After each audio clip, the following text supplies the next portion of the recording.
இப்போ இருக்க நியூஸ் சேனல்ஸ்லாம் வந்து எல்லாமே நடக்கிற விஷயங்கள சொல்கிறாங்களா? அதுவும் வந்து நியூஸ் அப்படின்னாலே உங்கள் எல்லாருக்குமே தெரியும். நார்த்து, ஈஸ்ட்டு, வெஸ்ட்டு, சவுத்து இதெல்லாம் சேர்ந்தது. அதாவது 4 திசைகள்லையும் நடக்கிற சில முக்கியமான விஷயங்கள், சில விஷயங்கள் எல்லா விஷயத்தையும் போடுறது தான் வந்து நியூஸ் அப்படின்னு எடுத்துகிட்டு வந்து நியூஸ் சேனல்ஸ் அப்படின்ட்டு. இங்கிலீஷ், ஹிந்தி, தமிழ் எல்லாத்தையுமே எடுத்துக்கிட்டோம் அப்படின்னா வந்து எக்கச்சக்கமான நூற்றுக்கணக்கான நியூஸ் சேனல்ஸ் இருக்குது. நம்ம தமிழில் கூட எடுத்துக்கிட்டிங்கன்னா கிட்டத்தட்ட கவுண்ட்லெஸ் அப்படின்ற மாதிரி தான் இருக்குது. அதாவது ஒரு 20-25 நியூஸ் சேனல்ஸ்க்கு மேலேயே இருக்குது அப்படின்ற மாதிரி சொல்லிடலாம். இந்த மாதிரிலாம் நியூஸ் சேனல்ஸ் இருந்தாலுமே இதில் நிறையா விஷயங்கள் இருக்குது. ஏன் அப்படின்னு கேட்டிங்கன்னா, ஃபார் எக்ஸாம்பிள் உங்களுக்கு சொல்கிறேன்.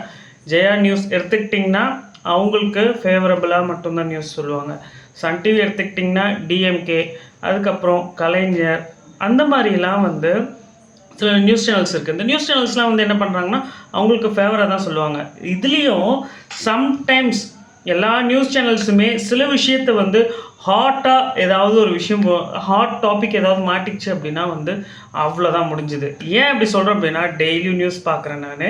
பட் இன்றைக்கி காலையில் நியூஸ் சேனலை வச்ச உடனே ஆக்சுவலி ஒரு 2-3 டேஸ்க்கு பிஃபோர் முன்னாடியே நம்மளுக்கு வந்து ஒரு நியூஸ் தெரியும். என்னென்னா, அதாவது சிபிஐ விசாரணைக்கு நடிகர் விஜய் அவர்கள் போகிறாங்க இந்த கரூர் சம்பவத்துக்கு அப்படின்ட்டு தெரிஞ்சிருச்சு. அவ்வளோதான். அது வந்து ஓகே ஃபைன், அவர் போகிறாரு, அங்கே என்ன என்கொயரியோ அதை பார்த்துட்டு வரப்போகிறாரு. பட் அந்த நியூஸையே திரும்ப திரும்ப திரும்ப போட்டு வேறு நியூஸே இல்லையா, வேறு நியூஸ் எதுவுமே இல்லையா தமிழ்நாட்டில் அப்படின்ற மாதிரி ஒரு நிலைமைக்கு வந்துட்டோம். நிஜமாலுமே சொல்கிறேன், இன்னைய டேட்டுக்கு அதாவது சமூக வலைத்தளங்கள் நிறையா வந்துருச்சு. அது இருக்கிறதால தான் நம்மளுக்கு நிறையா விஷயங்கள் என்னென்ன உண்மை எது எது பொய் அப்படின்றதெல்லாம் தெரிய வருதே தவிர, மற்றபடி நியூஸ் சேனல்ஸை மட்டுமே பார்த்துட்டு இருந்தால் ஒன்றுமே வந்து தெரியாது. நியூஸ் சேனல்ஸில் சொல்கிற எல்லா விஷயமே உண்மையான்னு கேட்டால் இருக்குது, உண்மையான விஷயங்களும் சொல்கிறாங்க. பட் நிறைய உண்மையான விஷயங்கள் மறைக்கப்படுறதோ இல்லை வந்து மறுக்கப்படுதோ அப்படின்ற மாதிரி தான் இருக்குது. ஏன்னா ஹாட் டாபிக் அவங்களுக்கு மாட்டிக்கிச்சுன்னா அந்த டைமில் இல்லை அந்த டேயில் ஏதாவது ஒரு விஷயம் முக்கியமான விஷயம் நடந்ததுன்னா அதை சின்னதாக வந்து சின்ன விஷயமா சொல்லிட்டு போயிடுறாங்களே தவிர அதை பற்றி ஒரு எக்ஸ்பான்ஷன் ஒரு எக்ஸ்பிளைன்டு ஒரு நியூஸாக கூட இருக்க மாட்டேங்குது. ஸோ நம்ம எந்த உலகத்தில் இருக்கோம்? நியூஸ் சேனல்ஸ் டிசைட் பண்ணுறது, நியூஸ் சேனல்ஸ் சொல்கிறது தான் உண்மை அப்படின்னு நம்புகிற நிலமையில தான் நம்ம இருக்கோம். பட் இருந்தாலும் சமூக ஊடகங்கள், ஃபேஸ்புக்கு, ட்விட்டரு, அதுக்கப்புறம் என்னது வாட்ஸ்அப்பு, இந்த மாதிரியெல்லாம் இருக்குது இல்லையா?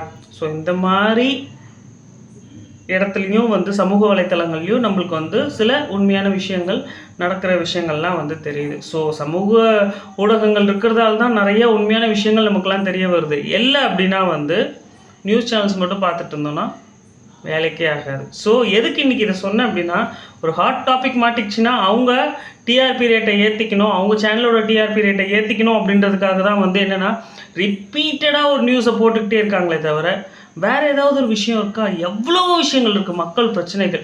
ஃபார் எக்ஸாம்பிள் நான் உங்களுக்கு சொல்கிறேன் பாருங்களேன், ரோடு எடுத்துக்கோங்க. நம்ம சென்னை சிட்டிக்குள்ளே ரோடு அவ்வளோ மோசமாக இருக்குது.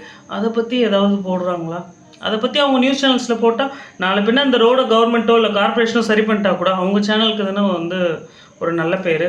அதை கூட போட்டுக்கலாமே, எங்கள் சேனலில் வந்து ப்ராட்காஸ்ட் பண்ணோம், அதை வந்து சரி பண்ணிட்டாங்க, ஸோ இது ஒரு நாங்கள் முன்னெடுத்து பண்ணோம் அப்படின்ட்டு அவங்க போட்டுக்கிட்டோம், பேர் வாங்கிக்கலாம்.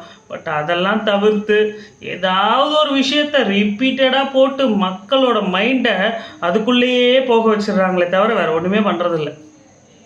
அதுதான் என்னென்னா, இதை உங்களுக்கு நான் சொல்கிறேன், இந்த மாதிரிலாம் நடக்குது. ஒரே ஹாட் டாபிக் ஏதோ மாட்டிச்சுன்னா இப்படி தான் போட்டு மக்களை மூளைச்செலவை பண்ணிகிட்ருக்காங்க. ஏதாவது உங்களுக்கு இன்ஃபர்மேஷன்ஸ் உண்மையான விஷயம்லாம் வேணும்னா சமூக வலைதளங்களை ரொம்ப அடிக்ட் ஆகக்கூடாது. பட் இருந்தாலும் கொஞ்சம் கொஞ்சம் அதையும் பார்க்கணும், என்னென்ன விஷயங்கள் நடக்குது அப்படின்ட்டு. ஓகேங்களா?